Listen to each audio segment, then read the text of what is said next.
श्रोताओं नमस्कार। महीने का अंतिम रविवार और ये दिन होता है प्रधानमंत्री नरेंद्र मोदी के मन की बात कार्यक्रम का। 95वें कार्यक्रम में प्रधानमंत्री ने अलग अलग विषयों पर बात की, बहुत सारे मुद्दे और विषय उठाए। आज इस कार्यक्रम के बारे में बातचीत करने के लिए हमने अपने स्टूडियो में आमंत्रित किया है जाने माने वरिष्ठ पत्रकार और सामाजिक कार्यकर्ता शिबन खैबरी जी को। सर, आपका आज के इस प्रोग्राम में स्वागत है। नमस्कार। तो जैसा कि प्रधानमंत्री ने आज के प्रोग्राम की जो शुरुआत की वो G20 के लोगों को लेकर की और एक कलाकार द्वारा, कारीगर द्वारा बुनकर भेजे हुए लोगों के बारे में। कुल मिलाकर इसमें भाव ये है कि भारत का G20 मुल्कों का अध्यक्षता करने का जो अवसर भारत को मिला है, इससे जन जन खुश है। और तेलंगाना के राजन्ना सिरसिल्ला जिले के अंदर रहने वाला एक छोटे से गांव का एक कारीगर जो है वो भी कितना उत्साहित है इससे। तो आप G20 में भारत का अध्यक्षता करने का जो सम्मान है, इसे आप किस तरह से देखते हैं और जन जुड़ाव को किस तरह से आप देखते हैं? सर्वप्रथम मैं ये बात कहूंगा कि जो ये मन की बात है, ये एक ऐसा इनोवेटिव एक स्टेप हमारे प्रधानमंत्री नरेंद्र मोदी जी ने उठाया, जिसमें कि वो भारत में विभिन्न जो उपलब्धियां हैं, जो लोग अपने अपने क्षेत्रों में बिना किसी के कहे, बिना किसी के बतलाए या उनको कोई इंसेंटिव की लालच में या किसी में जो उपलब्धियां करते हैं और वो उनकी नॉलेज में आता है, वो सारे देशवासियों के साथ वो साझा कर रहे हैं। अभी हम देख रहे हैं कि जो आज का भारत है वो बदल रहा है। वो अपनी छवि अंतर्राष्ट्रीय जो लैंडस्केप है उस पर एक छाप छोड़ी है उसने, और निरंतर वो छोड़ रहा है। इसका सबसे बड़ा जो उदाहरण है वो G20 जैसे एक मंच है, उसकी अध्यक्षता ये कोई छोटी उपलब्धि नहीं है। प्रधानमंत्री के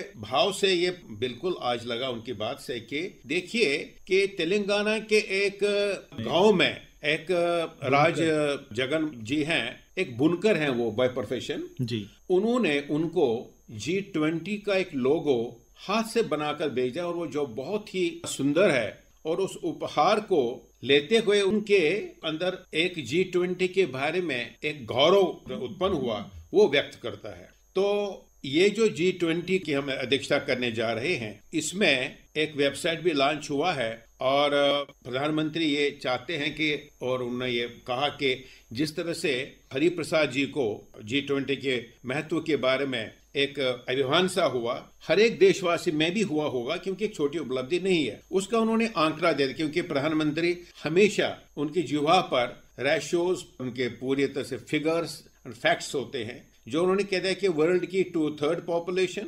3/4 जो इसका कवरेज है और 85% भागीदारी है जी। इसका एक प्रतिनिधित्व, उसकी अध्यक्षता भारत करना एक मामूली बात नहीं है। हम इसमें एक सम्मान समझते हैं, अभिमान इस पर नहीं करते, ये भी एक बात है। और ऐसी उपलब्धियां भारत के लिए एक, जहां पर इकोनॉमिक फील्ड में, जबकि आज सारा संसार जो है हमें देखते हैं कि आर्थिक विषय में उलझा पड़ा है, उसी तरह से पर्यावरण के जो भी विषय हैं उनसे उलझा हुआ है। और आर्थिक विषयों और पर्यावरण के विषयों में भारत की पॉलिसी रही है, वो हमारे जो अतीत है, जो हमारी प्राचीन सभ्यता है, उसके साथ भी उन्होंने जोड़ दिया है जी। खैबरी साहब, अब जब इस लोगों की बात आती है और भारत को मौका मिला है इसकी अध्यक्षता करने का, तो हमारे लोगों के नीचे जो लिखा गया है, 1 अर्थ 1 फैमिली 1 फ्यूचर।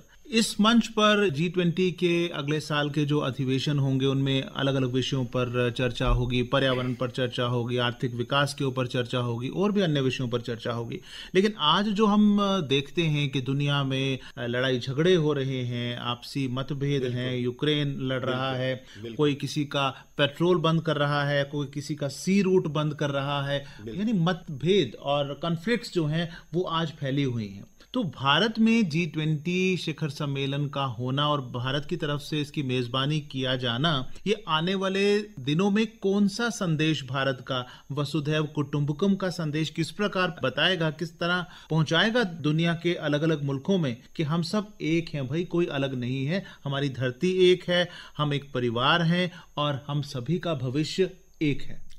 प्रधानमंत्री अमृत काल पर बहुत बल दे रहे हैं। जब इस वक्त वो किसी किन खास विषय पर बात कर रहे हैं। और देखिए, एक सौभाग्य भी है कि इस अमृत काल में हमको, जबकि हमारे आजादी के 75 वर्ष पूरे हो गए, इसमें हमको G20 की अध्यक्षता करने का सुनहरी मौका मिल गया। भारत का ये एक पॉलिसी रही, एक मौकुफ रहा है कि विश्व का कल्याण होना चाहिए। जब विश्व का कल्याण होगा तब इंडिविजुअल जो देश है उनका भी कल्याण होगा। हम ये देखते हैं कि अभी world war first, world war 2 और बाकी भी जो अभी भी इतने कॉन्फ्लिक्ट्स हो रहे हैं, आखिरकार अभी इस वक्त भी रशिया और यूक्रेन में चल रहा है। इतना करने के बाद भी 8 महीने से अभी वो जंग हो रही है, अब भी वो ऐसे तैयारियां हो रही हैं कि किसी तरीके से शांति बहाल हो जी। रशिया भी चाहता है ये, और यूक्रेन तो चाहता है, क्योंकि यूक्रेन अपने आप को विक्टिम प्रस्तुत करता है। तो जब इतनी लड़ाइयां लड़ने के बाद भी हम अंत में शांति पर ही आते, तो पहले ही शांति क्यों न हो।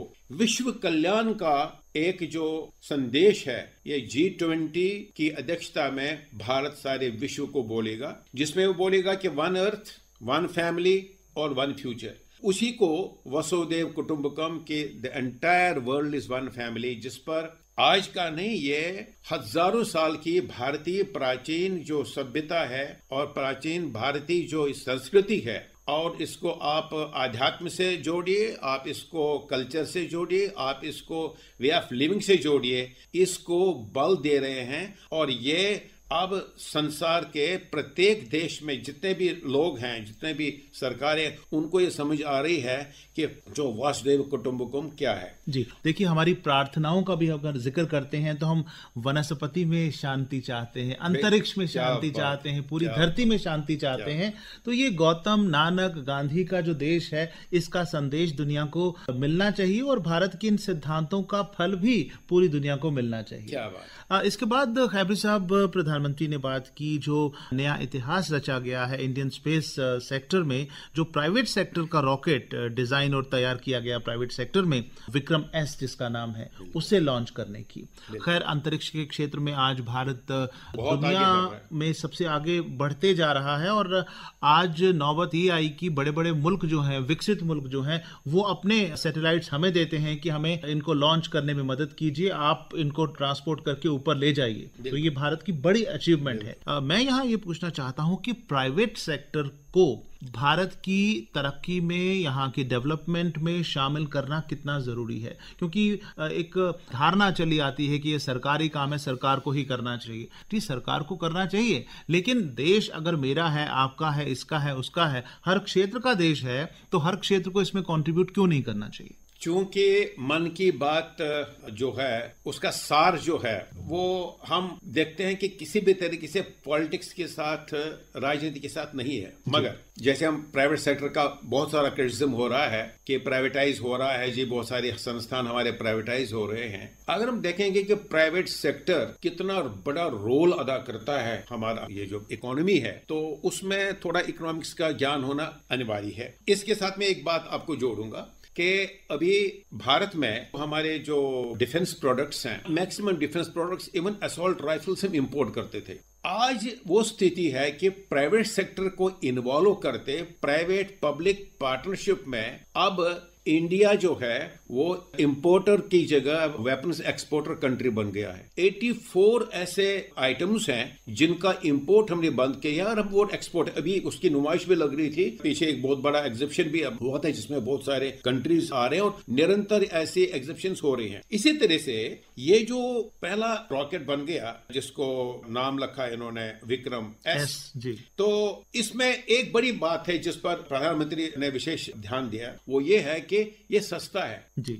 अब इसकी एक और बात साथ में करता है, एक बात से बात निकलती है। आपको पता होगा कि सुपर कंप्यूटर हमने चाहा था इंपोर्ट कर देना जी, अमेरिका ने नहीं दिया, दूसरे विकसित देशों ने नहीं दिया। एक तो वो बहुत कॉस्टली था and we were ready to pay, हम कॉस्ट भी दे रहे थे जितना आप बोलोगे कैश, और ये नहीं कि कोई डेफर्ड पेमेंट के सिस्टम पर है किसी पर। उसके बावजूद भी हमको सुपर कंप्यूटर नहीं मिला। मगर हमारे ग्रेट साइंटिस्ट जो उन्होंने दिखाया अभी कोविड में जी, उन्होंने सुपर कंप्यूटर बना दिया जी। मैं ये अपने श्रोताओं से साझा करूंगा, फिर इसको विशेष मैं लाऊंगा कि हमारा super computer edge computer American computer half कम कीमत पर बन गया, सस्ता बन गया जी। और लोगों ने वो इंपोर्ट करना शुरू कर दिया। जी। इसी तरह से प्रधानमंत्री ने ये बोला कि ये जो हमने विक्रम एस बनाया ये सस्ता भी है, टिकाऊ भी है और बाकी कंट्रीज ने इस पर इंटरेस्ट लेना शुरू कर दिया। भूटान की उन्होंने बात की कि भूटान में अब वो हमसे रॉकेट ले रहे हैं, अब वो रॉकेट टेक्नोलॉजी हमने उनको दे दी है, तो उनके बहुत सारे जो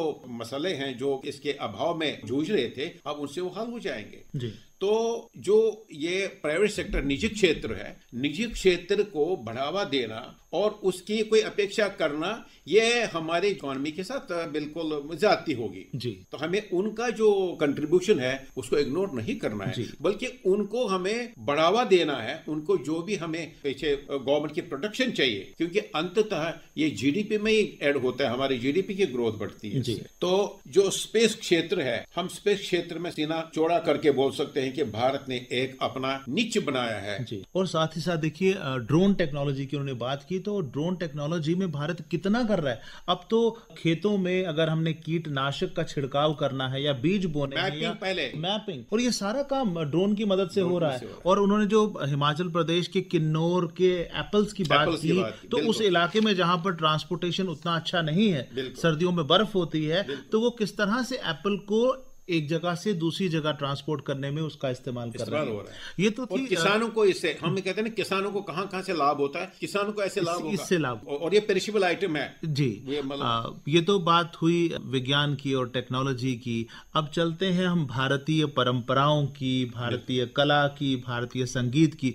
तो उन्होंने एक वैष्णव जन तो गांधी जी का प्रिय भजन जो था वो सुनवाया, जिसे ग्रीस के एक गायक, उनका नाम है कॉन्स्टेंटिनोस, जिसका देखिए हम पढ़े लिखे होने के बावजूद मैं उनका नाम ठीक से प्रोनाउंस नहीं कर पा रहा हूं। और वो देखिए बड़ी बात जो मैं बताना चाहता हूं कि ग्रीस के गायक ने कितने शुद्ध उच्चारण के साथ वैष्णव जन तो गाया, जो कितनी बड़ी अचीवमेंट है। तो मैं चाहता हूं कि भारत के गीतों, संगीत और जो भारत के संदेश हैं, इनकी दुनिया भर में जो लोकप्रियता है बढ़ती जा रही है, इस पर आप प्रकाश डालें।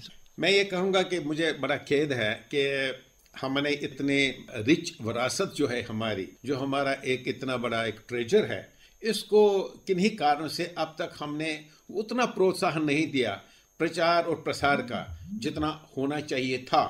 और ये देख लीजिए कि ये ग्रीस के जो आर्टिस्ट हैं ये भारत में आ रहे हैं, निरंतर आ रहे हैं, यहाँ पर शोध कर रहे हैं। 42 ईयर्स से, 42 सालों से हर वर्ष यहाँ आते, शोध कर रहे हैं, कहाँ क्षेत्रों में जाते हैं, और हमारे संगीत की जो भाव हैं, राग हैं, ताल हैं, रास है, उस पर उन्होंने रिसर्च करके किताब लिखी, उस पर किताब उन्होंने लिखी है। तो जब एक ग्रीस से आया, एक दूसरे देश से हमारा संगीत उनको इतना इम्प्रेस कर सकता है, तो हम अपने इस विरासत से क्यों वंचित रहे और हमें ये गौरवमयी क्यों न हम अपने आप को फील करें। ये देखिए कि अब इसमें प्रधानमंत्री ने ये कहा कि जो संगीत है, ये संगीत जो है ये हमारे पेड़ पौधे इनको भी अच्छा लगते हैं, और संगीत की अनुभूति जो है हमें हवा के चलने से होती है, चिड़ियों की चहचहाहट से, क्यों हर एक जगह संगीत है। यहाँ तक कि हमारे भगवान जो है, हमारे देवी देवता है, उनकी भी प्रशंसा करते हैं, हम संगीत से कर रहे हैं। और जो संगीत है ये मन को और हमारे तन को और समाज को जोड़ता है। संगीत के साथ उन्होंने जो दूसरी बात की वो हमारी संस्कृति की, जहां उन्होंने भांगड़ा की बात की, वही उन्होंने रविंद्र संगीत की बात की। तो ये जो हमारे म्यूजिकल इंस्ट्रूमेंट्स हमारे कितने मशहूर है सारे संसार में, तो डिविनिटी एंड ह्यूमैनिटी जो संगीत के दो बड़े सुंदर फूल हैं, तो इसका उन्होंने जिक्र कर दिया। और हम कैसे नेचर के साथ रह सकते हैं, हम कैसे नेचर को अप्रिशिएट कर सकते हैं। मैं ये कहूंगा कि उनके कहने का ये मतलब था कि उसका दोहन न करें इतना कि फिर हमें भुगतना पड़े। तो जो नेचर है उसके साथ कैसे रहना चाहिए ये संगीत सिखा रहा है। और संगीतमय हम अपने पर्यावरण को करें, तो जिसका ये मतलब है कि उसकी रक्षा करें। इसमें एक बात मैं ये कहूंगा कि प्राय हमको कहा जाता है कि ये पेड़ पौधों को क्यों पूजते हो। जब भगवान रामचंद्र जी को वनवास मिला था, तो जब वो डीप जंगलों में जाते थे तो पहले सारे इनको जो पेड़ होते उनका नमन करते थे। ये नमन इसलिए करते थे कि पेड़ों का महत्व कितना है। वो कहते कि आप हम पर बिल्कुल कृपा करें, तो पेड़ों से ही हमको सब कुछ मिलता है। सबसे पहले हमारे प्राणवायु जो है, प्राणवायु। अभी मैं दिल्ली से आ रहा था तो जो मैंने वहां पर देखा वो पोल्यूशन जो है, तो लेवल कितनी खराब कि वहां पर कोई भी आदमी यह नहीं जो नहीं खांसता हो, कोई भी आदमी नहीं है जो परेशान न हो। तो उससे पता लगता है कि पर्यावरण कितना है। जब हम सांस नहीं ले सकते हैं, और वो हमारा संगीत, वो हमारी संस्कृति, वो हमारे जो प्राचीन सभ्यता है वो सिखा रहा है कि आप नेचर के साथ रहो। हमने प्रकृति को भी संजो के रखना है, उसके साथ हारमोनियस तरीके से रहना है, और अपनी जो परंपराएं हैं, गीत संगीत हैं, लोक कलाएं हैं, उनको भी संजो कर रखना है, संभाल के रखना है। और जैसे उन्होंने एग्जाम्पल दी नागालैंड के लिडिक्रोयू की, जो ऐसा संगठन है जो नागा के जो फोक डांसेस हैं, फोक संगीत है, म्यूजिक है, उसकी कॉम्पिटिशन्स करवाते हैं, वर्कशॉप्स लगवाते हैं, जो वहाँ के बैम्बू प्रोडक्ट्स हैं उनको बढ़ावा दे रहे हैं ताकि वो परंपराएं जिंदा रहें। अब उसके बाद खैबरी साहब हम चलते हैं ज्ञान की तरफ, विद्या के ज्ञान की तरफ। ऐसा नहीं है कि हमारे देश में ऐसे लोग नहीं हैं जो अपनी परंपराओं को बचाने के लिए, अपने समाज में सुधार लाने के लिए काम नहीं कर रहे हैं। तो उन्होंने बड़ा अच्छा उदाहरण दिया यूपी के बांसा गांव का, जो हरदोई के पास है, उसके जतिन ललित, और झारखंड के संजय कश्यप। और जतिन ललित जो क्या कर रहे हैं, उन्होंने कम्युनिटी लाइब्रेरीज बनाई हैं, उसमें हिंदी अंग्रेजी का जो लिटरेचर है, कंप्यूटर है, इकोनॉमिक्स की किताबें हैं, लॉ की किताबें हैं, वो उपलब्ध करा रहे हैं। और वहीं जो संजय कश्यप हैं, उन्होंने ठाना है कि किताबों की कमी के कारण कोई बच्चा वंचित ना रह जाए, क्योंकि उन्होंने अपने बचपन में इस कमी को महसूस किया हुआ था। तो आज वो जगह जगह जाकर किताबें बांट रहे हैं, और जिसको किताबों की आवश्यकता है वो उनको किताबें उपलब्ध करा रहे हैं। खैबरी साहब, यहाँ मैं कहना चाहूंगा कि आज हम देखते हैं कि बच्चों में पढ़ने की, रीडिंग की जो ललक है, कमी आ गई है, पढ़ते नहीं है।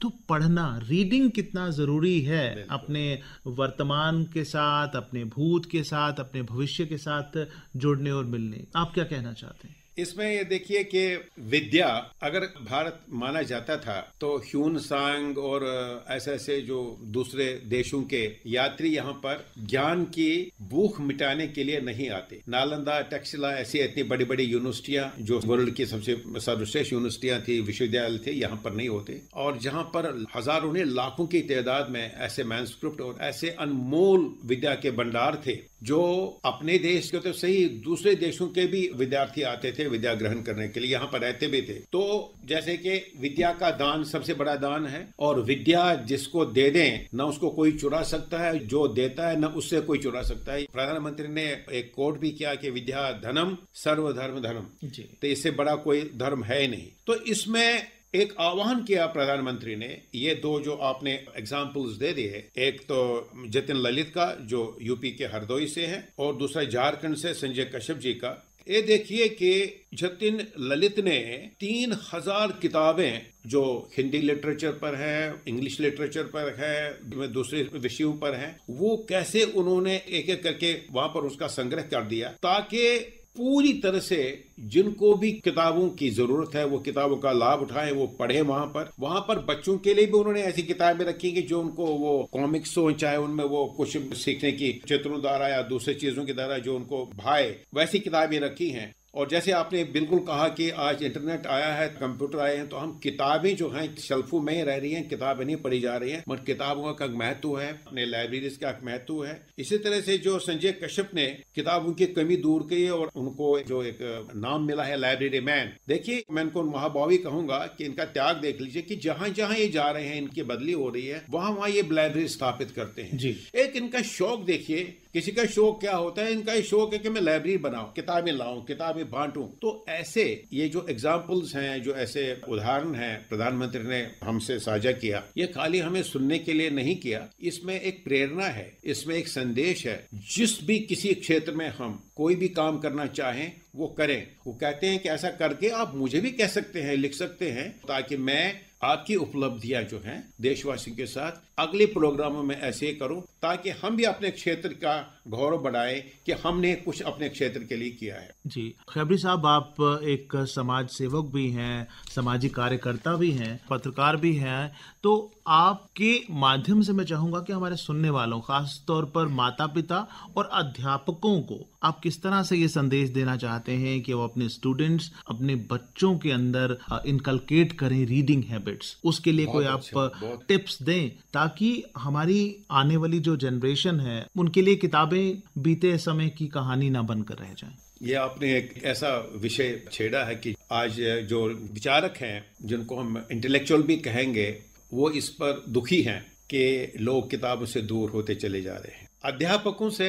और पेरेंट्स से ये दोनों की जिम्मेवारी है। देखिए, आज हम बहुत सारी चीजें देखते हैं कि बच्चों में संस्कारों की कमी है। वो संस्कार जो हैं किताबों से मिलते हैं। बहुत सारे हमारे एथिक्स हैं, बहुत सारे हमारे ऐसी जो किताबें हैं जिनमें हमारे गौरवमयी इतिहास है के बारे में लिखा है, जिसमें हमारे आयुर्वेद के बारे में लिखा है, जिसमें हमारे संगीत के बारे में लिखा है, जिसमें हमारे महापुरुषों के बारे में लिखा है। अगर वो हम पढ़ें या हमारे फ्रीडम मूवमेंट पढ़े, जहां पर कल ही प्रधानमंत्री एक जगह बोल रहे थे, हमारी जो लेडीज रही हैं वो कहां उन्होंने किन किन मुसीबतों से क्या क्या करके उन्होंने आजादी के संग्राम में वो किसे कूद गई हैं। तो ऐसी ऐसी जो चीजें हैं, ऐसे ऐसी विभूतियां हैं, इनको हम पढ़कर अपने बच्चों में एक संस्कार उत्पन्न हो जाए उनमें, और वो समाज में एक अच्छी भूमिका निभाएंगे, अच्छे सिटीजन्स बनेंगे, और आगे न सिर्फ विद्या का वो खुद ग्रहण करेंगे और विद्या को फिर बांटेंगे भी और शोध भी करेंगे। जैसे कि अभी उन्होंने कह दिया अभी कि शोध की कितनी आवश्यकता है। अभी उन्होंने वो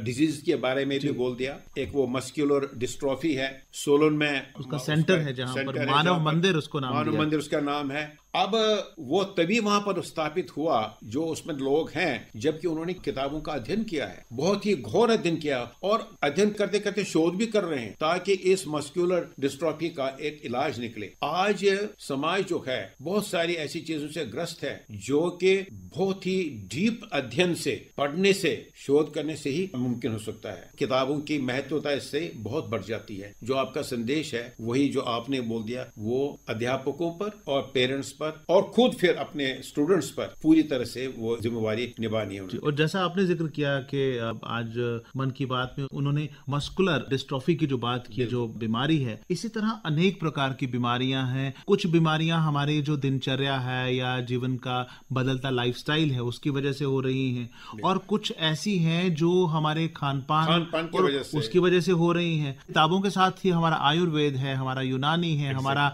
योगा है, हमारा सिद्धा है, इस सब की जो जानकारी है तो अल्टीमेटली किताबों में ही। तो आज जो हम अपने हाथ में मोबाइल पकड़कर इसी को संसार समझ लेते हैं, तो ये हम सबसे बड़ी मूर्खता कर रहे हैं, गलती कर रहे हैं बड़ी। और मैं चाहूंगा कि अंत में, अब समय तो नहीं है, हम इस बातचीत को जारी रखें। आज के कार्यक्रम के निष्कर्ष के तौर पर मैं आपका संदेश अपने श्रोताओं के लिए चाहता हूँ। प्रधानमंत्री का जो संदेश है वो ये है कि कितने ही लोग अपने कितने ही क्षेत्रों में काम कर रहे हैं, काम हो रहा है। हर एक जो नागरिक है वो इसकी जिम्मेवारी वो ले ले कि मैं और बढ़िया क्या करूं इस देश के लिए, देशवासियों के लिए, ताकि उस क्षेत्र का नाम हो, उनका नाम हो और देश का नाम हो। जी, और श्रोताओं, हम विश्व गुरु थे और विश्व गुरु दोबारा बनने के राह पर अग्रसर हैं। तो वो विश्व गुरु हम सम्मान पूर्वक बने, उसके लिए हमें खुद पर गर्व करना पड़ेगा, अपनी परंपराओं पर, अपने इतिहास पर, अपने ज्ञान पर गर्व करना पड़ेगा, और उसको दूसरों तक पहुंचाना हमारा फर्ज होना चाहिए। और G20 जैसा कि शुरू में हमने कहा था कि सुनहरी मौका है, उसकी अध्यक्षता करते हुए हम वसुधैव कुटुंबकम का जो संदेश है दुनिया को पहुंचाएंगे। अपने ज्ञान का जो भंडार है वो दुनिया पर बिखेरेंगे, खोलेंगे उनके सामने, ताकि सिर्फ हम ही नहीं बल्कि पूरी धरती, ये पूरी वसुधा जो है वो एक शांति की डगर, शांति का स्थान, शांति का केंद्र बन सके। खैबरी साहब, आपने हमारे अनुग्रह पर, हमारे अनुरोध पर अपने बिजी शेड्यूल से समय निकाला और हमसे बातचीत की। आप यहाँ हमारे स्टूडियो में आए, आपका बहुत बहुत धन्यवाद। आपका बहुत बहुत धन्यवाद। नमस्कार।